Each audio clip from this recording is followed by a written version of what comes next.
Hi everyone, so today I'm going to be doing a video about my service dog journey before Kismet and before Casey, who was my dog right before Kismet.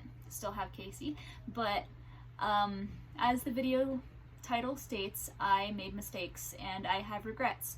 And I want to share those mistakes and regrets with all of you so that hopefully you don't make the same mistakes that I did.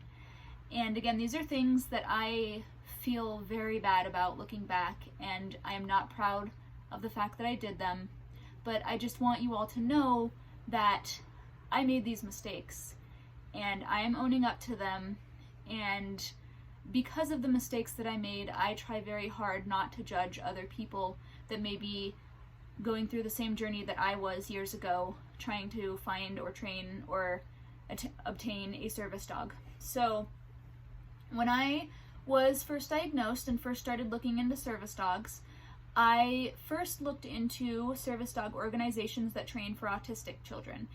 And I was not technically a child at the time, because by the time I learned a service dog could help me, I was about 18, so I was technically, legally an adult. So I started looking into autism organizations, and I pretty quickly found out that there aren't any organizations that train for autistic adults. There might be some out there now, but when I started looking at this about 10 years ago, there really wasn't very much.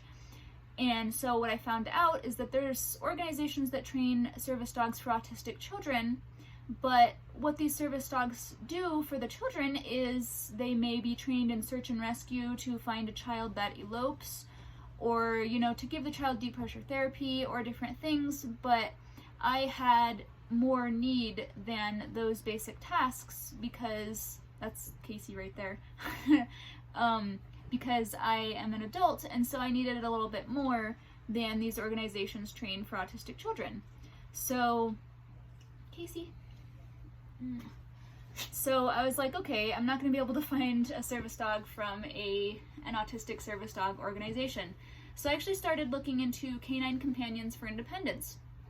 And this is an organization that gives service dogs free of charge to people that qualify, that have qualifying disabilities, mostly for physical disabilities, and I think they still do for PTSD, retired veterans, disabled veterans. So I started looking into it, and they do, or used to, train dogs. They called them support dogs. I don't know what they had the name for them, but they would train dogs for autistic children to help them mostly in the home. And so I was wondering if they would be able to train a dog for me with the PTSD service dog tasks like they do for veterans, but as an autism dog because I'm autistic. And they said that they could not do that because if they made an exception for one person, they'd have to make an exception for everyone, and they just wouldn't be able to do that. And that was kind of upsetting for me for a time. And I mean, they said what they had to, and what they do is amazing, and they do have amazing dogs, but they just weren't right for me. So I was like, okay, I guess I am not supposed to have a service dog because I can't train my own. That's way too much work. It is a lot of work. But after a couple years, I was like, okay, maybe I can train my own dog. I've been working with and training dogs basically since I could walk. I know dogs very well. I think I could do this. And here is where my regrets began. My parents are not really animal people. We learned, my siblings and I, when we grew up, that the only reason we ever had pets was because we wanted pets. My parents don't really like animals, and I don't blame them for that, and some people just don't. But so my parents didn't really know what was right or wrong in getting new dogs and that kind of thing. So what happened was I went to shelter, to the Humane Society, and I said, I'm looking for a dog to possibly become my service dog. I was looking at young puppies, anywhere up to about 1.5 years old, and I found a dog, and I just immediately started taking this dog everywhere with me, which, by the way, another regret, that is not the way that you train a service dog. That is the last thing that you want to do, Casey, go, in training a service dog. So that's one of my regrets, but I just would get a dog and start taking it everywhere with me. And then when this dog had the natural reaction of, I don't know you very well yet, you're taking me all these crazy places, I don't know what I'm doing, and would kind of recoil in on themselves, I'd say, oh, this isn't a good service dog, so I would rehome it and find another dog. And I think I did this about 3 times.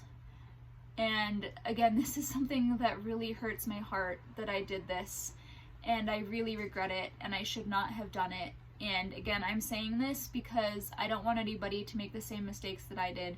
It was not fair for those dogs for me to have done that. Because when you adopt a dog or bring a new pet home, it can take them up to 3 months to get to know you and your routine and all that. So I've learned that since then, but back then I didn't know any better.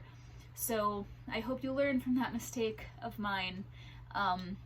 So after that, I found a dog on Craigslist who was, I think, about 6 or 7 months old. And I started training him. He was a little scruffy mutt. His owners actually called him Scruffy, but I renamed him Charlie Brown. And I started training him, and again, didn't know what I was doing. I was just kind of taking him places with me, but he seemed to be doing pretty well. And then just out of the blue, out of nowhere, he got really sick. He had a few seizures, and within a week he was gone. We had to put him down because he was just... And he was about a year old when that happened. And so that just really kind of broke me. I was like, I can't do this. I can't keep getting dogs that just aren't going to work out. So at that point, I gave up for a little while. And I don't remember how long it was after that I ended up finding the Canine Certificate program at my college that I talked about a little bit in my other service dog introductions video.